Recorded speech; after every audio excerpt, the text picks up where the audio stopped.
Price lord. Praise Lord, Sister Dolly. பிரைஸ்லாம் உங்களோட கேட்க, உங்களோட குரலை கேட்க மகிழ்ச்சியா இருக்குது. ஏன்னா உங்களோட Amen. வார்த்தையில எப்பொழுதும் அது very special. I really touches me. அதுக்கான நன்றி செலுத்துறேன். ஆவலோடு காத்திருக்கிறோம். சிஸ்டர் வாருங்கள், கர்த்தருடைய வார்த்தையை பகிர்ந்து கொள்ளுங்கள். நன்றி. Thank you, sister. கர்த்தருடைய நாமம் மாத்திரம் மகிமைப்படுவதாக நாங்கள் ஜெபிப்போம். அன்பின் பரலோக பிதாவே, இந்த நல்ல வேலைக்காய் உமக்கு நன்றி செலுத்துகிறேன் தகப்பனே. ஆவியானவரே, எங்களை நீங்க தெரிந்தெடுத்து ஆண்டவரே உம்முடைய பிள்ளைகளாய் மாற்றி ஆண்டவரே உடைய அன்புக்கு அளவில்லாமல் ஆண்டவரை ஏற்றவர்களா எங்களை நடத்தி வருகிறதுக்காய் உமக்கு நன்றி ஆண்டவரே. இந்த வேளையிலும் ஆண்டவரே அடுத்த அரை மணி நேரம் முழுவதும் ஆண்டவரே உடைய ஆளுகை எங்களை ஆட்கொள்ளட்டும் பரிசுத்தாவி ஆண்டவரே. நீங்க வைத்திருக்கிற வார்த்தைகளை ஆண்டவரே நாங்கள் அறிந்து கொண்டு நீங்க எங்களுக்காக என்னென்ன வார்த்தைகள் கொண்டு வருகிறீர்களோ அதையெல்லாம் இனம் கண்டு கொண்டு ஆண்டவரை அதை ஏற்றுக்கொண்டு கீழ்ப்படிந்தவர்களா எங்களுடைய வாழ்க்கையிலே அந்த வார்த்தைகளை எல்லாம் அப்பிராயப்படுத்த எங்களுக்கு உதவி செய்யுங்க ஆண்டவரே. உம்முடைய கரமங்களை நடத்தட்டும் பரிசுத்தாவியானவரே. உம்முடைய ஆளுகைக்குள்ள ஒப்பு கொடுக்கிறேன். உம்முடைய வார்த்தை மாத்திரம் வெளியில வர கிருபை செய்யுங்க ஆண்டவரே. இயேசுவின் நாமத்தினாலே ஜெபிக்கிறேன் எங்கள் நல்ல பிதாவே. ஆமேன், ஆமேன். கர்த்தருடைய நாமத்துக்கு மாத்திரம் மகிமை உண்டாவதாக. இன்றைய நாளிலும் நாங்கள் ரீபில்டிங் யுவர் ஐடென்டிட்டி, மீண்டும் கட்டப்படுகிற உன்னுடைய அடையாளம் என்கின்ற தலைப்புல ஒரு சில காரியங்களை நாங்கள் தியானிக்க போகிறோம். மீண்டும் கட்டப்படுகிற உன்னுடைய அடையாளம். இது ஒரு பெரிய பெரிய சாப்டர், ஒரு வாஸ்ட் சாப்டர். இதை ஒரு 30 மினிட்ஸ்ல என்னால சொல்லி முடிக்க முடியாது. ஏனென்றால் இது ஒரு கிறிஸ்தவர்களுடைய வாழ்க்கையில சரியாய் நாங்கள் புரிந்து கொள்ள வேண்டிய ஒரு பாடம். ஏனென்று சொன்னால் அதுதான் கடைசி வரை தேவனுக்காக உடைந்து போகாமல் விழுந்து போகாமல் தரித்திருந்து எங்களை ஓடச் செய்யும். ஆகவே இதை சீரியஸாய் நான் பகிர்ந்து கொள்ள போகிறேன். அதன் முதல் பகுதியை மாத்திரம் இன்றைய நாள்ல உங்களுக்கு கற்றுக் கொடுத்து வருகிற வாரங்களில் ஆண்டவருக்கு சித்தமானால் அடுத்தடுத்த பகுதிகளை நாங்கள் கற்றுக்கொள்ளலாம். இன்றைய நாட்கள்ல பாத்தீங்கன்னா குறிப்பாய் கிறிஸ்தவர்கள் மத்தியில ஒரு பெரிய காரியம் நடந்து கொண்டிருக்கிறது.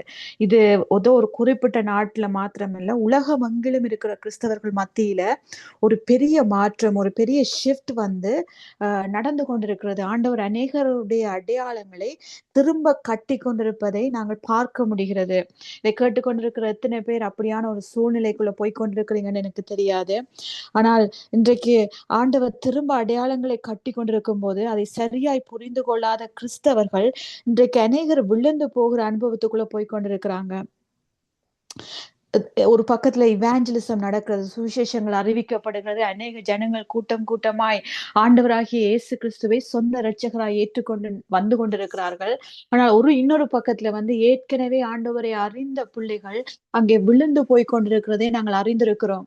உலகத்துல கிறிஸ்தவர்கள் மத்தியில் இன்றைக்கு அநேகர் சோர்ந்து போனவர்களாய் கிறிஸ்தவ அந்த அனுபவம், அந்த இலகுவான நுகம் என்கின்ற அனுபவத்தை அனுபவிக்க முடியாதவர்களாய் இன்றைக்கு அநேகர் கிறிஸ்தவர்கள் பின்மாற்றம் அடைந்து கொண்டிருக்கிறார்கள் அல்லது சோர்ந்து போய் கொண்டிருக்கிறார்கள்.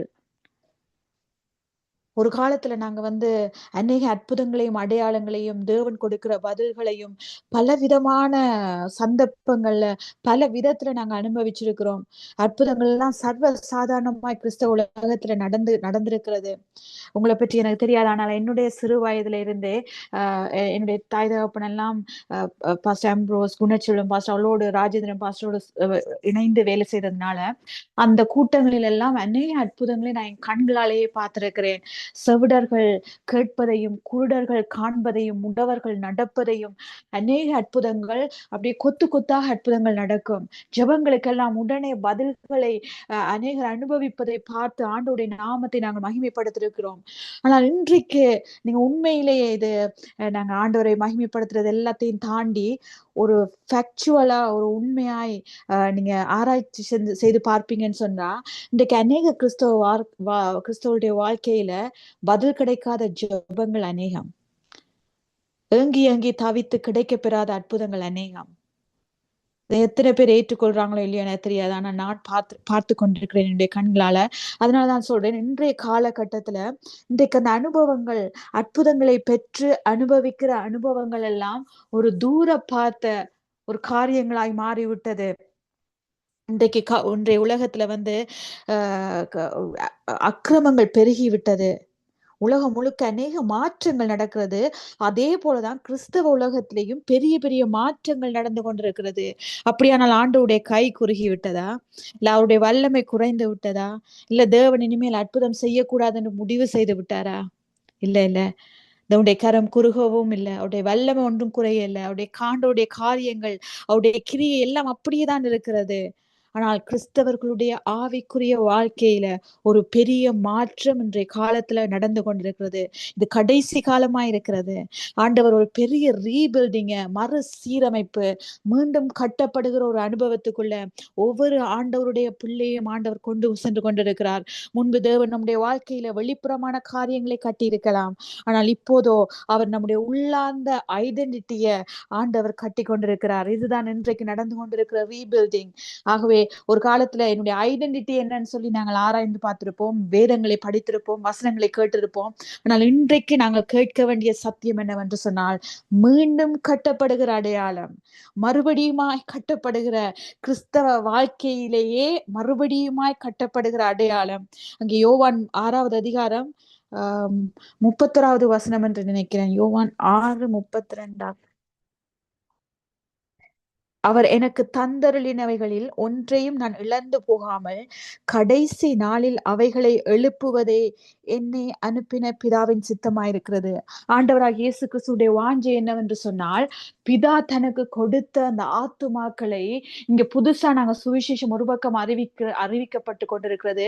ஆனால் ஏற்கனவே இயேசுவை அறிந்த அநேக ஜனங்கள் பின்மாற்றம் அடைந்து கொண்டிருக்கிறார்களே, அவர்களை குறித்த தாகம், அவர்களை குறித்த பாரம் ஆண்டவராக இயேசு கிறிஸ்துவனுடைய உள்ளத்தில் அதிகமாயிருக்கிறது.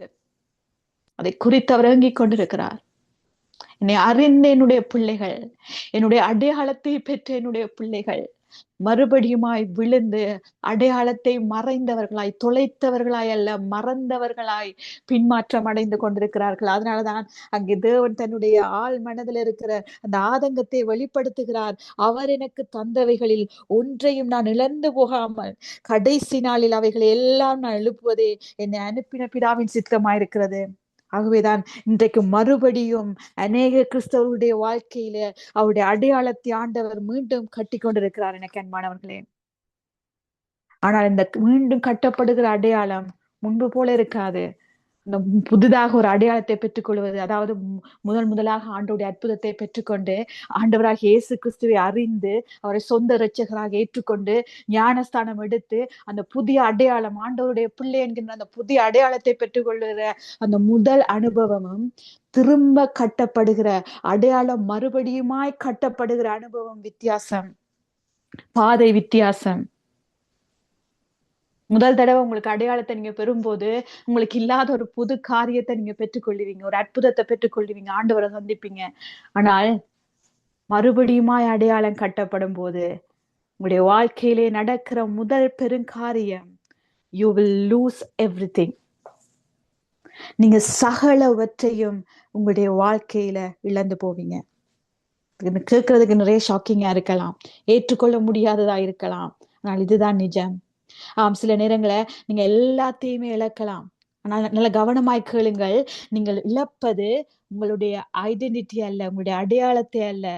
நீங்கள் இழப்பது உங்களுடைய அடையாளம் என்று நீங்கள் நினைத்து கொண்டிருக்கிற உங்களுடைய இமேஜ். இன்றைக்கு அநேகர் அவருடைய இமேஜை அவர்களுடைய ஐடென்டிட்டியை நினைத்து கொண்டிருக்கிறார்கள்.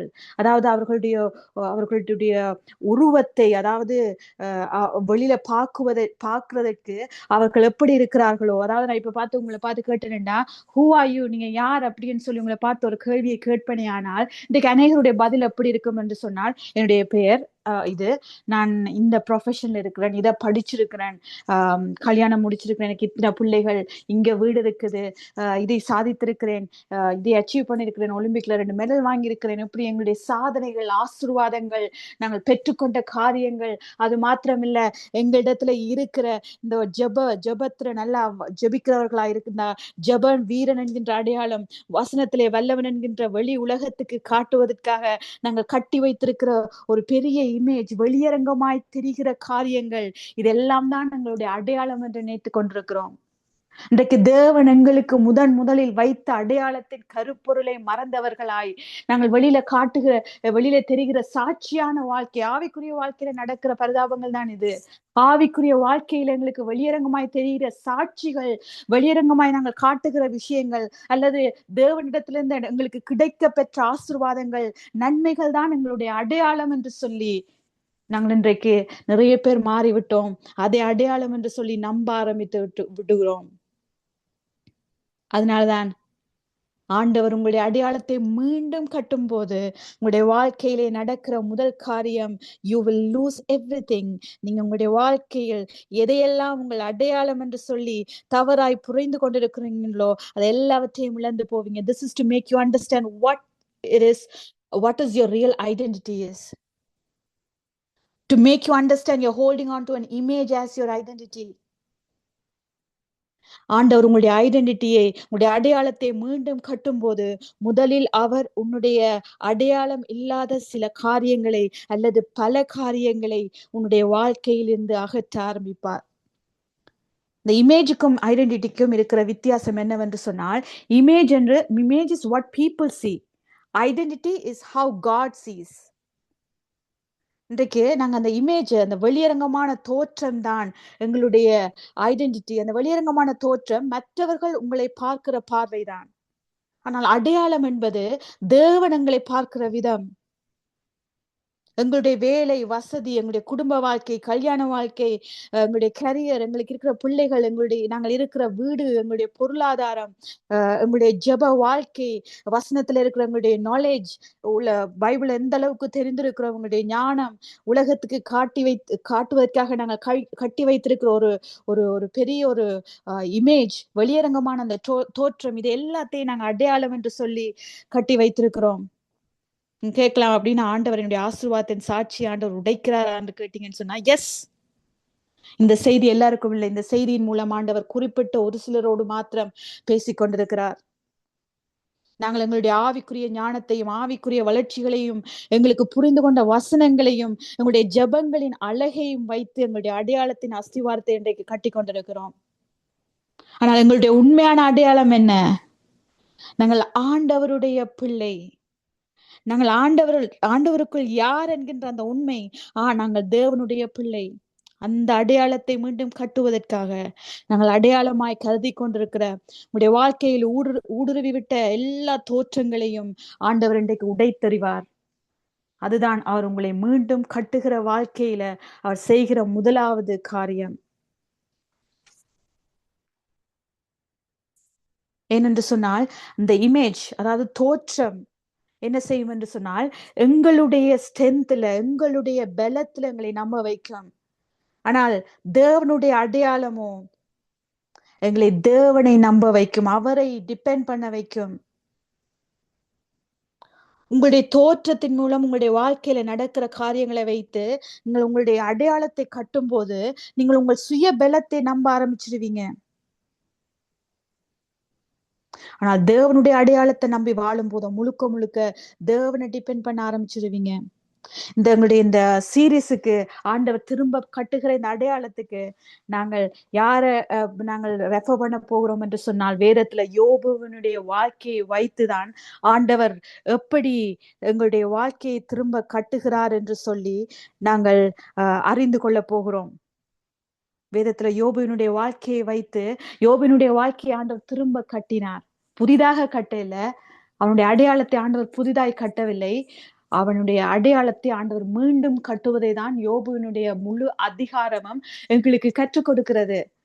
அதை வைத்து நாங்கள் எங்களுடைய வாழ்க்கையில் ஆண்டவர் என்ன செய்கிறார் என்பதை அறிந்து கொள்ள போகிறோம்.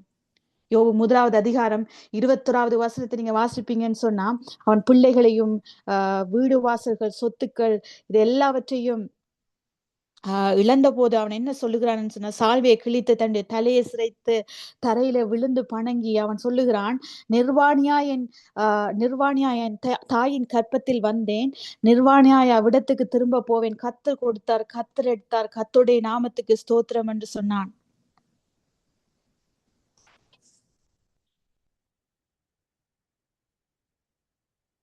அவனுடைய வாழ்க்கை, அவனுக்கு இருந்த காரியங்கள், அவனுக்கு இருந்த பிள்ளைகள், வீடு வாசல்கள், அவனுடைய சொத்துக்கள், இது எதையுமே அவனுடைய வாழ்க்கையை நம்பி இருக்கவில்லை. அவனுடைய அடையாளம் நம்பி இருக்கவில்லை. இங்க யோபனுடைய வாழ்க்கையில பார்த்தோம்னு சொன்னால், பிசாசு சாத்தான் வந்து இயேசு கிறிஸ்துடைய கர்த்தருடைய சமூகத்துக்குள்ள வருகிறான். அவன் வந்து கர்த்தரை பார்த்து சொல்லுகிறான், கர்த்தர் எங்கே இருந்து வந்தாய் என்று கேட்ட போது அவன் உடனே சொல்லுகிறான், நான் பூமி எங்கும் உலாவி அதை சுற்றி திரிந்து வருகிறேன் என்றான். உடனே அங்கே கர்த்தர் சாத்தானை நோக்கி கேட்கிறார், என் தாசனாகிய யோபின் மேல் கவனம் வைத்தாயோ? உத்தமனும் சன்மார்க்கனும் தேவனுக்கு பயந்து பொல்லாப்புக்கு விலகுமாகிய அவனைப் போல பூமியில் ஒருவனும் இல்லை. அதுதான் யோபுவினுடைய அடையாளம்.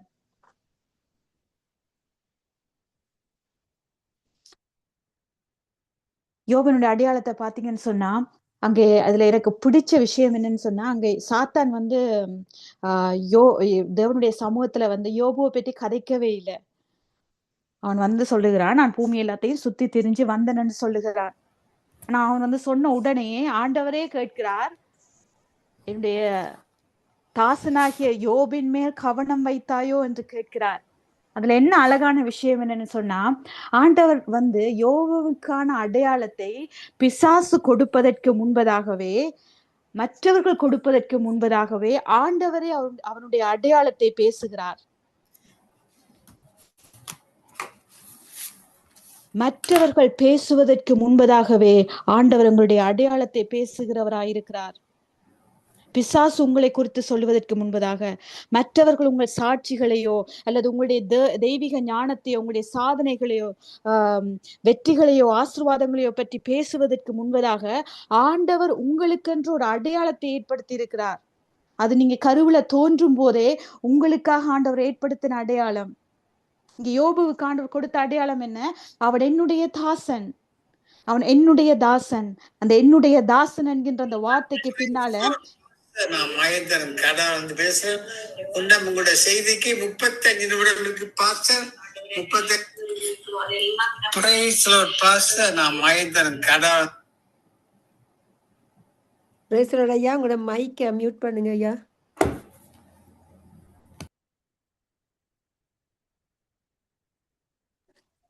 Brace lord sister. Praise lord. ஸ்தோத்திரம் ஸ்தோத்திரம் ஆண்டவரே.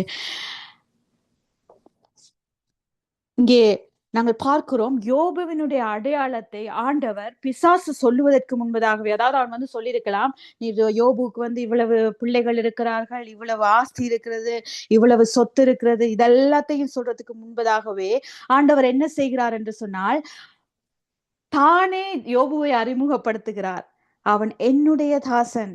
ஆண்டவர் அறிமுகப்படுத்துறது அவனுக்கு இருந்த பொருட்களை வைத்து அல்ல, அவனுக்கு ஆண்டவர் எதையெல்லாம் கொடுத்து அவனை ஆசீர்வதித்து வைத்திருக்கிறாரோ அதையெல்லாம் வைத்து அவனை அடையாளப்படுத்தவில்லை. அவனுக்கு என்னென்ன கொடுத்திருக்கிறார் என்பதை வைத்து அவனை அடையாளப்படுத்தவில்லை. ஆனால் ஆண்டவர் அவன் பிசாசு பேசுவதற்கு முன்பதாகவே ஆண்டவர் பேசுகிறார் அவனுடைய அடையாளத்தை. ஏனென்னு சொன்னால் வேற யாரும் அவங்களுடைய அடையாளத்தை பேசிவிடக் கூடாது. ஆண்டவர் கொடுத்த அடையாளம், அவன் என்னுடைய தாசன். அவன் தேவன், யோபு தேவனுக்கு பயந்தவனும் தீமைக்கு விலகுகிறவனும் அவனை போல பூமியில ஒருவரும் இல்லை என்று சொல்லி தன்னுடைய தாசன் என்று அவனுடைய கேரக்டர்ஸை குறித்து அங்கே பேசுவதை நாங்கள் பார்க்க முடிகிறதா இருக்கிறது. மனிதர்களை உங்களை கொடுத்து சொல்லுகிற சாட்சியோ அல்லது மனிதர்களை உங்களுக்கு கொடுக்கிற டெபினிஷன் அல்ல உங்களுடைய அடையாளம். தேவன் உங்கள் மீது வைத்திருக்கிறது தான் உங்களுடைய அடையாளமாயிருக்கிறது. அன்றைக்கு எப்படி யோபுவுக்கு ஆண்டவர் ஒரு அடையாளத்தை, என்னுடைய தாசன் என்று சொல்லி ஒரு அடையாளத்தை கொடுத்தாரோ, அதே போல என்றைக்கு நீங்க ஆண்டவராகிய இயேசு கிறிஸ்துவை சொந்த இரட்சகராய் உங்களுடைய வாழ்க்கையிலே ஏற்றுக்கொண்டீங்களோ, அன்றைக்கு இவன் என்னுடைய குமாரன், என்னுடைய குமாரத்தி, நீ என்னுடைய பிள்ளை என்று சொல்லி உங்கள் மீது ஆண்டவர் ஏற்படுத்தின அந்த அடையாளத்தை யாரும் வந்து பேசுவதற்கு முன்பதாகவே ஆண்டவர் அந்த அடையாளத்தை தெரியப்படுத்தி விடுகிறார். இது நமக்கும் பொருந்தும். நீங்க உங்களை பார்க்கறதுக்கு முன்பதாகவே, மற்றவர்கள் உங்கள் வெற்றிகளையும் உங்கள் ஆசீர்வாதங்களையும் பார்க்கறதுக்கு முன்பதாகவே, சாத்தான் உங்களுடைய ஆசீர்வாதத்தின் மீது கை வைப்பதற்கு முன்பதாகவே ஆண்டவர் உங்கள் மீது வைத்த அடையாளம், you are a child of God. இன்றைக்கு நாங்கள் அந்த அனுபவத்தை மறந்து போனவர்களாய், அந்த அடையாளத்தை மறந்து விட்டவர்களாய், இன்றைக்கு நாங்கள் ஆண்டவர் கொடுத்த ஆசீர்வாதங்களை வைத்து கொண்டு எங்களுடைய ஆவிக்குரிய வாழ்க்கையின் நாங்கள் பெற்றுக்கொண்ட அனுபவங்களையும் நாங்கள் பெற்றுக்கொண்ட ஆசீர்வாதங்களையும் வைத்துக்கொண்டு எங்களுடைய அடையாளங்களாய் நாங்கள் மாற்றி வாழ்ந்து கொண்டிருக்கிறோம். அப்படி மாற்றும் போது நாங்கள் என்ன செய்து விடுகிறோம் என்று சொன்னால், எங்களுடைய சொந்த பலத்திலே, எங்களுடைய சுய கிரியைகள்ல, எங்களுடைய சுய பலத்துல நாங்கள் நம்புகிறவர்களாய் நாங்கள் மாறி விடுகிறோம். தேவன் கொடுத்த அடையாளத்தை மறந்து விட்டவர்களாய், அதை உண்மையான அடையாளத்தை இழந்து போன அனுபவத்துக்குள் நாங்கள் கடந்து விடுகிறோம். இன்னொரு விஷயம் யோபனுடைய வாழ்க்கையில நாங்கள் கற்றுக்கொள்ள முடிந்தது என்னவென்று சொன்னால், அங்கே கர்த்தர் வந்து யோபு நிறைய கதைக்கிறான், ஆண்டவரிடத்துல நிறைய காரியங்களை பேசுகிறான். அவன் பேசும்போது ஆண்டவர் உடனே என்ன செய்கிறார், எல்லாவற்றையும் கேட்டுக்கொண்டிருக்கிறார். ஆண்டவர் யோபு பேசுவதை, யோபுவோட ஃப்ரெண்ட்ஸ் பேசுறது, நண்பர்கள் பேசுறது எல்லாத்தையுமே கேட்டு விட்டுட்டு ஆண்டவர் என்ன செய்கிறார் என்று சொன்னால், அவனுடைய அடையாளத்தை ஞாபகப்படுத்துவதற்காக ஆண்டவர் உடனே பேச ஆரம்பிக்கிறார். நான் அந்த உலகத்தை படைக்கும் போது நீ இருந்தியோ, இந்த ஆகாய விரிவு எல்லாத்துக்கும் நான் ஒரு எல்லையை உண்டு பண்ணும் போது நீ என்னோட இருந்தியோ, இது சூரியனையும் சந்திரனையும் நான் படைக்கும் போது நீ இருந்தியோ, இதுக்கெல்லாம் எல்லைகளை குறித்து வைத்து இந்த மகா பெரிய பிரம்மாண்டமான படைப்புகளை எல்லாம் நான் ஏற்படுத்தும் போது நீ என்னோட இருந்தியோ என்று சொல்லி ஆண்டவர் தன்னுடைய மகிமையை அவனுக்கு ஞாபகப்படுத்தி, நான் உனக்கு கொடுக்கிற அடையாளம் தான் முக்கியம். நீ இப்போ உனக்கு குஷ்டரோகம் வந்து புண்கள் உன்னை வேதனைப்படுத்துவதனால நீ உன் உடல்ல அனுபவித்துக் கொண்டிருக்கிற வேதனை அல்ல, நீ இழந்து போன காரியம் அல்ல, உன்னை அழைத்த நான் இவ்வளவு வல்லமை உள்ளவர், என்னுடைய வல்லமை குறைந்து போகவில்லை என்று அவனுக்கு ஞாபகப்படுத்துவதற்காக, என்னுடைய கை குறுகி போகவில்லை என்பதை ஞாபகப்படுத்துவதற்காக அங்கே அவனிடத்தில் ஆண்டவர் பேசுவதை நாங்கள் யோபு புத்தகத்திலே வாசிக்க முடிகிறது. அதே நேரத்துல இன்னொரு விஷயம் என்னவென்று சொன்னால், ஆண்டவர் வந்து உங்களுக்காக ஒரு ஐடென்டிட்டியை கொடுக்கும் போது, உங்களுக்கு ஒரு அடையாளத்தை கொடுக்கும் போது, அந்த அடையாளத்தை வந்து யாராவது வந்து அவமானப்படுத்துவார்களா இருந்தால் ஆண்டவரால் அதை தாங்கிக் கொள்ளவே முடியாது, தெரியுமா? நீங்க தாங்குறீங்களோ இல்லையோ, உங்களை பார்த்து இவரை சைல்ட் ஆஃப் காட், நீங்க ஆண்டவருடைய பிள்ளை என்கின்ற அந்த அடையாளத்தை கொச்சைப்படுத்துகிற விதமாய் உங்களை யாராவது ஏதாவது சொல்லுவார்களா இருந்தால், நீங்கள் தேவனுடைய பிள்ளை இல்லை என்கின்ற காரியத்தை, உங்களுக்கு பிள்ளை இல்லை என்று சொல்லி உங்களிடத்துல அது அந்த போலியான ஒரு அடையாளத்தை உட்புகுத்த முயற்சி செய்வார்களா இருந்தால் ஆண்டவரால் அதை பொறுத்து கொள்ளவே முடியாது. அதையும் நாங்க யோபு புஸ்தகத்துலதான் வாசிக்க முடிகிறது. எப்படி என்று சொன்னால், அங்கே யோபு இப்படியாய் வியாதியாய் எல்லாவற்றையும் இழந்து, சகலத்தையுமே இழந்து அவன் வியாதியோட வேதனையா இருக்கும்போது அவனுடைய நண்பர்கள் வந்து அவனுக்கு சொல்லுறாங்க. அவங்க வந்து நிறைய கதைக்கிறாங்க. அந்த யோபு புஸ்தகம் முழுக்க நீங்க வாசிக்கலாம். 3வது அதிகாரத்துல இருந்து 37வது அதிகாரம் வரைக்கும் அவனுடைய நண்பர்கள் அநேக காரியங்களை பேசுறாங்க. அவங்க பேசுறதை நீங்க பாத்தீங்கன்னா, they had the knowledge of God, but அவங்கள்ட்ட தேவனுடைய விஸ்டம் இருக்கே இல்ல. யோபுவுக்கு ஆண்டவர் கொடுத்த அடையாளத்தை குறித்த ஞானம் இல்லாதவர்களாய், தேவனை குறித்த அறிவு நிறைய இருந்துச்சு. அதுல நீ கதைச்சிங்கன்னு சொன்னா அவங்க முழுக்க தேவனை மகிமைப்படுத்தி தான் கதைச்சிருப்பாங்க. நான் இதை வாசிக்கல, நான் அதைத்தான் யோசிச்சேன். ஆண்டவரே, அவங்க உங்க மகிமைப்படுத்தி தானே கதைச்சிருக்கிறாங்க, பின்னே நீங்க கோபம் கொண்டீங்கன்னு சொல்லி. ஆண்டவர் 38வது அதிகாரம் தொடங்கும் போது இப்படிதான் அவர் ஆரம்பிக்கிறார். அப்பொழுது கர்த்தர் பெருங்காற்றில் இருந்த, அதுதான் அவ்வளவு நேரம் அமைதியா இருந்த தேவன். 37வது அதிகாரம் வரைக்கும் ஆண்டவர் எதுவுமே பேசல, நண்பர்கள் தான் பேசுறாங்க. எல்லாம் முடிஞ்ச பிறகு ஆண்டவர் சொல்லுகிறார், அறிவில்லாத வார்த்தைகளினால் ஆலோசனை அந்தகாரப்படுத்துகிற இவன் யார் என்று சொல்லி யோபனுடைய நண்பர்களை ஆண்டவர் கடிந்து கொள்ள ஆரம்பிக்கிறார். கடைசியில யோபுவை ஆசிர்வதிக்கிறதுக்கு முன்பதாக கூட 42வது வசனம் 42வது அதிகாரம் 7வது வசனம் இப்படியாய் சொல்லுகிறது, கர்த்தர் இந்த வார்த்தைகளை யோபோட பேசின பின்பு கர்த்தர் தேமானியனான எலிபாசை நோக்கி, உன்மேலும் உன் 2 சிநேகிதர் மேலும் எனக்கு கோபம் மூழுகிறது. என் தாசனாகிய யோபு பேசினது போல நீங்கள் என்னை குறித்து நிதானமாய் பேசவில்லை என்று சொல்லி அவர்களை கடிந்து கொள்வதை நாங்கள் பார்க்க முடிகிறது. ஆண்டவருக்கு உண்மையிலே கோபம் வந்துட்டு அவர் யோபனுடைய ஃப்ரெண்ட்ஸ் மேல. ஏன் தெரியுமா? அவங்க வந்து they started judging his identity. அவன் எல்லாவற்றையும் இழந்து போனது நிமித்தம் அங்கே அவர்கள் என்ன சொல்றாங்கன்னு சொன்னா, உன் வாழ்க்கையில ஏதோ ஒரு பெரிய பாவம் பண்ணிட்டாய், ஏதோ ஆண்டவருக்கு பிரியமில்லாத செஞ்சுட்டாய், அதனாலதான் உன்னுடைய வாழ்க்கையில இப்படி ஒரு அடி. ஆண்டவர் வந்து யாரையுமே வந்து அவங்க சொல்றாங்க, குற்றமில்லாமல் அழிந்தவன் உண்டோ, சன்மார்க்கன் அதம் பண்ணப்பட்டது எப்போ, இதை நினைத்து பாரும். நான் கண்டிருக்கிறபடி அநியாயத்தை உழுது தீவினையை விதைக்கிறவர்கள் தான் அதை அறுப்பார்கள் என்று சொல்லி அங்கே யோபுவினுடைய அடையாளத்தை அவர்கள் கொச்சைப்படுத்த ஆரம்பிக்கிறார்கள். தேவன் இதெல்லாம் நடக்கிறதுக்கு முன்னாடி பிசாசினிடத்துல ஆண்டவர் யோபுனுடைய அடையாளத்தை பேசினவர். என்ன பேசினார்? இவன் என்னுடைய தாசன் என்று அவர் அடையாளம் கொடுத்தார். அவர் அவனுக்கு சாட்சி கொடுத்தார். ஆனால் இது ஆண்டவர் சாட்சி கொடுத்ததுக்கு பிறகு, ஆண்டவர் அடையாளம் கொடுத்ததுக்கு பிறகு, இவனுடைய நண்பர்கள் அவனுடைய வாழ்க்கையின் சூழ்நிலைகளை பார்த்து, அவன் வாழ்க்கையில் இழந்த காரியங்களை பார்த்து, அவனுடைய வாழ்க்கையில் அவன் இழந்து போன அந்த ஆசீர்வாதங்களை பார்த்து, அவர்கள் உடனே சொல்றாங்க, ஒரு தப்பு தீவினை செய்யாம ஒருத்தன் நல்லவன் தீமையை அனுபவித்தது உண்டோ சரித்திரத்துல? ஆகவே உன்னுடைய வாழ்க்கையில ஏதோ ஒன்று நீ செய்திருக்கிற தீவினை காணப்படுகிறது. அதனாலதான் தேவன் உண்மை இப்படி அதம் பண்ணி போட்டார். ஏனென்று சொன்னால் தேவன் நல்லவர், பராக்கிரமர்ன்னு சொல்லி தேவனை புகழ்ந்து பேசுகிறார்கள். ஆனா அதே நேரத்துல யோபுவினுடைய அடையாளத்தை அவர்கள் கொச்சைப்படுத்துகிறார்கள். தேவனுடைய அன்பை பாத்தீங்களா? அவர்கள் புகழுகிறார்களே என்று சொல்லி அவர்களுக்கு பின்னால் ஆண்டவர் போகல. ஐயோ, என்னை புகழ்ந்து ஆராதிக்கிறாங்களே, என்னை புகழ்ந்து பேசுறாங்களேன்னு சொல்லி அந்த நண்பர்கள் பக்கம் ஆண்டவர் போயிடல. நீங்க என்ன வேணாலும் புகழுங்க, என்ன எப்படி வேணாலும் ஸ்தோத்திரீங்க, ஆனா நான் அடையாளப்படுத்துற ஒரு மனுஷனை, அவனுடைய மனுஷனுடைய அடையாளத்தை நீங்கள் பங்கப்படுத்தி அதை கொச்சைப்படுத்துவதற்கு நீங்கள் யார் என்று சொல்லி ஆண்டவர், இந்த மனுஷன் யார் என்று சொல்லி ஆண்டவர் கோபப்பட்டு கேட்பதை நாங்கள் பார்க்க முடிகிறது. அந்த அளவுக்கு ஆண்டவர் எங்கள் மேல் ஒரு அடையாளத்தை வைக்கும் போது அவ்வளவு கரிசனை உள்ளவராய் ஆண்டவர் அடையாளத்தை வைக்கிறார். ஆகவேதான் அந்த அடையாளத்தின் மீது ஆண்டவர் மிக அக்கறை உள்ளவராய் இருக்கிறார்.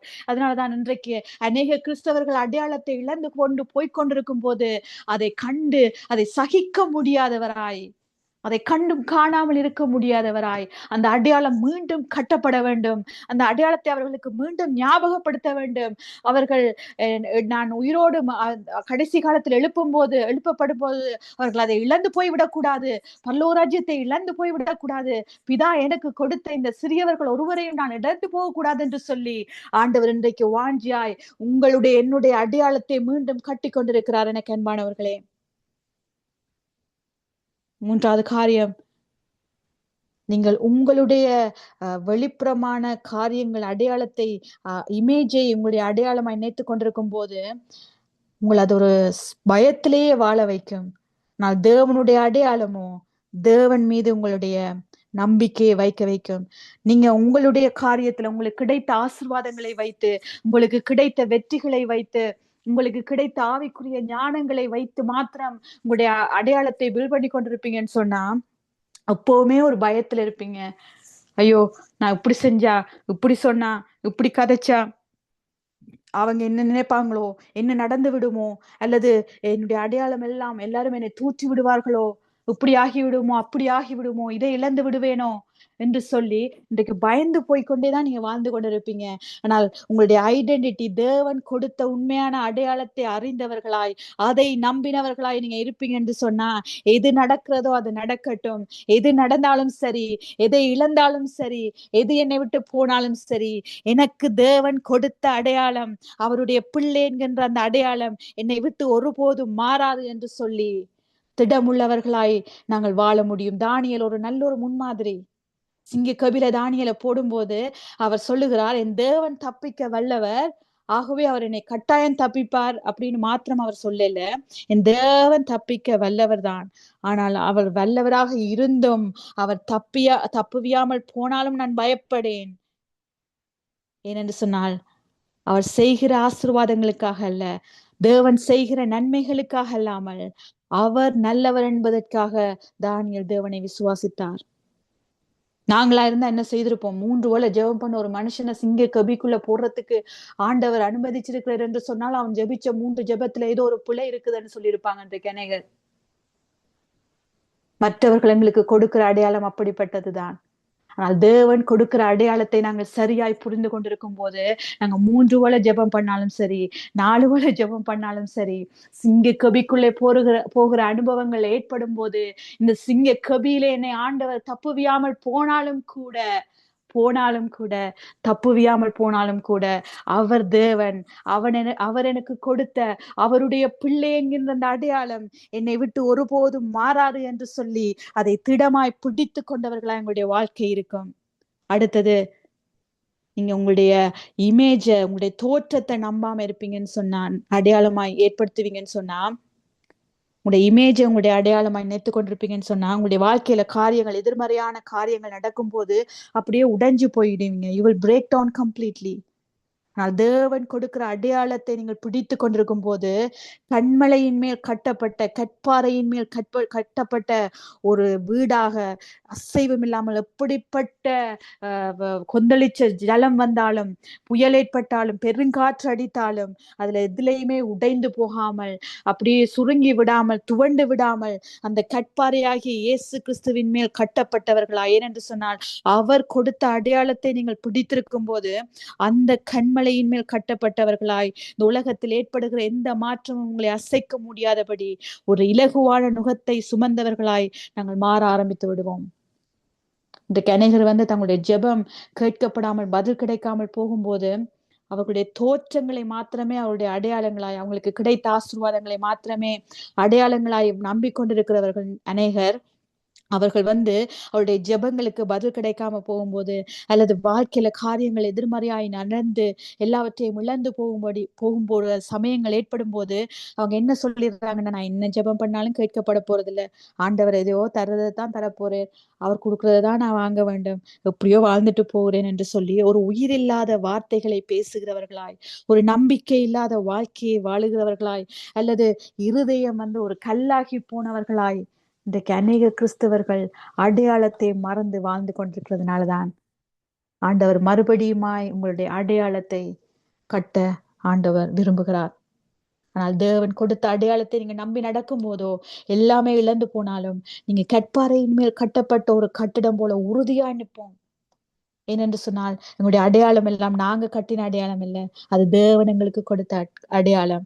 அவை வாழ்க்கையில அலைகள், புயல் காற்று எது ஏற்பட்டு நொறுங்கி போகிற அனுபவம் வந்தாலும் அந்த கற்பாறையான இயேசுவின் மேல் கட்டப்பட்ட அனுபவத்துல I am a child of God என்று சொல்லி உறுதியாய் அந்த வார்த்தையை, அந்த அடையாளத்தை நாங்கள் பிடித்தவர்களாய் மாறிவிடுவோம். எனக்கு அன்பானவர்களே, அது மாத்திரமில்ல, கடைசியா நீங்க கேட்கலாம், இது எல்லாவற்றையும் விளக்குறதுனால நான் சொன்னது மாதிரி ஆண்டவர் உங்களுடைய அடையாளத்தை திரும்ப கட்டும் போது முதலாவது எங்களுக்கு நடக்கிற அந்த ப்ராசஸ்ல முதல் ஸ்டெப்பே நாங்க சகலத்தையும் இழந்து போவோம் என்று சொன்னேன். அப்ப நீங்க கேட்கலாம், இது எல்லாத்தையும் இழந்து போறதுனால என்ன நன்மை, இதனால எப்படி என்னுடைய அடையாளம் மீண்டும் கட்டப்படும், இருக்கிற அடையாளத்தை எல்லாம் நான் இழந்தானே போகிறேன் என்று சொல்லி நல்லா புரிந்து கொள்ளுங்க. நாம் எல்லாவற்றையும் இழக்கும் போது தேவன் நம்முடைய அடையாளத்தை ஒருபோதும் அழிக்கிறது இல்லை. நம்முடைய அடையாளம் என்று நாம் நினைத்து கொண்டிருக்கிற போலியான அடையாளங்களைத்தான் அவர் முறிக்கிறார். அதாவது எங்களுடைய அடையாளம் என்று சொல்லி நாங்க நம்பிக்கொண்டிருக்கிறோம் இல்லையா, எங்களுடைய பதவிகள், எங்களுடைய உறவுகள், பணம், மக்கள் எங்களுக்கு கொடுக்கிற அங்கீகாரம், வெற்றிகள், நம்மை பற்றி மற்றவர்கள் சொல்லுகிற கருத்துக்கள், இதெல்லாம் எங்களுடைய வாழ்க்கையில் ஒரு பகுதியா இருக்கலாம். ஆனா இதெல்லாம் எங்களுடைய அடையாளங்கள் அல்ல. இதெல்லாம் எங்களுடைய வாழ்க்கையில இருக்கிற ஒரு பகுதி மாத்திரம்தான். ஆனா உண்மையான அடையாளம் ஆண்டவராகிய இயேசு கிறிஸ்துவனுடைய பிள்ளை என்பதுதான் எங்களுடைய உண்மையான எங்களுடைய அடையாளம். யோபு 42:5 நாங்கள் வாசிக்கிறோம், என் காதினால் உம்மை குறித்து கேள்விப்பட்டேன், இப்பொழுதோ என் கண் உம்மை காணுகிறது. எல்லாவற்றையும் இழந்த பிறகு, அவனை ஆண்டவர் கட்ட ஆரம்பித்த பிறகு யோபு இந்த வார்த்தைகளை சொல்லுகிறான்.